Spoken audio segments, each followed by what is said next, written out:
सरकारनं असं म्हटलं होतं की आम्ही तुमच्या खात्यावर किती रुपये टाकतो आहोत? 1500.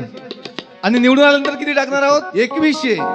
आणि दुसऱ्या पक्षानं म्हटलं, विरोधी पक्षानं, ते आता 1500 देत आहेत, काही दिवसानं 2100 देतो म्हणतात. आता आम्ही निवडून आल्यानंतर किती पैसे देऊ? 3000. म्हणजे दोन्ही पक्षानं म्हटलं की आम्ही जर निवडून आलो तर आम्ही तुम्हाला काय देऊ? पैसे देऊ. आता मॅक्सिमम पैसे किती मिळणार होते? 3000. मॅक्सिमम 3000. एका वर्षाचा जर हिशोब लावला एका माईचा तर 12×3 = 36,000 मिळणार होते. सध्याच्या कॅल्क्युलेशन लावलं तर 18 होते. बरोबर आहे. एका माईला लेकरं किती? 2. आता जर सीबीएसई शाळांमध्ये जर आपण एका पोराला शिकवतो म्हटलं तर एका पोराची कमीत कमी मिनिमम फी किती आहे?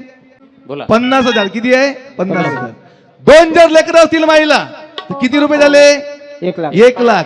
मग तुम्हाला वर्षाचे 18,000 पाहिजे, 36,000 पाहिजे की 1 लाखाचं शिक्षण मोफत पाहिजे? 1 लाखाचं शिक्षण काय पाहिजे? 1 लाखाचं शिक्षण.